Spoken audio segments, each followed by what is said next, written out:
Hello guys, मेरा नाम है सागर। तो मरमेड की इस एपिसोड की स्टार्टिंग में हमें दिखाया जाता है शंगोंग कहती है, हाँ मुझे लगता है कि ये सारी चीज़ों कुछ ज़्यादा ही जल्दी हो रही है। मॉम इस चीज़ पर थोड़ा गुस्सा होती है और कहती है, तुम कह रही हो जल्दी होती है, कई दिनों से उसके घर में रह रही हो, मतलब एक बहुत लंबा समय, और अभी भी तुम्हें उससे शादी नहीं करनी है। एटलीस्ट तुमने उससे एंगेजमेंट तो कर ही लेना चाहिए शादी के बाद, फिर तुम इन सारी चीज़ों के बारे में बाद में प्रिपरेशन कर सकती हो। शेंगोंग कहती ठीक है, तो मुझे लगता है कि मैं पहले वीचैट पर उसे मैसेज करती हूँ, इन सारी चीज़ों के बारे में पूछती हूँ। मॉम कहती है तुम्हें इन सारी चीज़ों के बारे में डायरेक्टली नहीं पूछना चाहिए, वो आदमी ने होना चाहिए जो कि इन सारी चीज़ों में पहले आगे आकर इन सारी चीज़ों के बारे में बात करनी चाहिए। और अगर तुम इन सारी चीज़ों के बारे में उससे पूछती हो, मतलब इंगेजमेंट के बारे में, तो ये कुछ ऐसा होगा कि तुम इन सारी चीज़ों को चाहती हो और इस तरीके से तुम अपनी वैल्यू खो दोगी। क्या तुम समझी? वो अपने हाथों खिलाती और कहती है हाँ हाँ मैं समझ गई। शेंगवोंग ब्लश करती और कहती है मैं काफ़ी लंबे समय से उसे वीचैट पर बात करना चाहती थी, लेकिन मुझे ये नहीं पता था कि मैं किस चीज़ के बारे में बात करूँ। मेरे पास ऐसा कोई रीज़न ही नहीं था कि मैं उससे किसी चीज़ के बारे में बात कर सकूँ। लेकिन अब वीचैट पर फाइनली मैंने उसे पूरे कॉन्फिडेंस के साथ मैसेज कर दिया है, क्योंकि मेरे पास अब कारण है। इसके बाद हमें जुनजुन की ऑफिस बिल्डिंग को दिखाया जाता है, जहाँ पर हमें जुनजुन को दिखाया जाता है जो कि ऑफिस में कुछ वर्क कर रहा होता है। तभी उसे मैसेज आता है, फ़ोन की तरफ देखता है जहाँ पर शेंगवांग ने उसे मैसेज किया होता है। वो कहती है ये तो काफ़ी ज़्यादा जल्दी है, लगभग 9 ही बज चुके हैं। जुनजिन अपनी आवाज़ को रिकॉर्ड करता है और कहता है तुम्हें इतने जल्दी, मतलब 9 बजे तक उठने की ज़रूरत नहीं है, ये सच में काफ़ी ज़्यादा अनसाइंटिफिक है।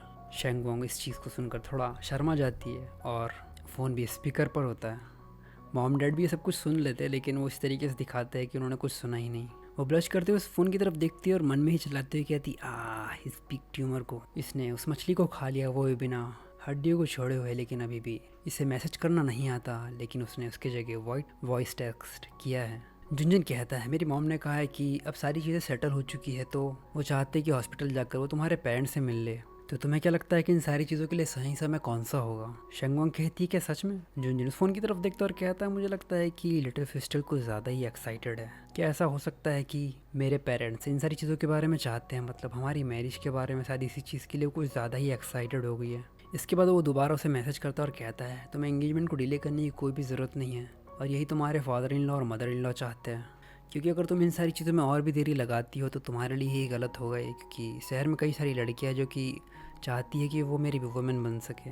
शेंगोंग उसकी बात सुनती है और अपना गर्दन हिलाती है और कहती है हाँ बात तो सही है। शेंगोंग कहती है फादर इन लॉ और मदर इन लॉ को इस चीज़ के बारे में बहुत अच्छे तरीके से पता था कि येनियन किस प्रकार की लड़की है, और वो नहीं चाहते थे कि इस प्रकार की अपॉर्चुनिटी का फ़ायदा कोई और उठाए। शेंगोंग कहती है ये तो सब कुछ मेरे पेरेंट्स के शेड्यूल पर डिपेंड करता है, वो अभी हॉस्पिटल रिजॉर्ट में रह रहे हैं और हम अभी कहीं नहीं जाने वाले।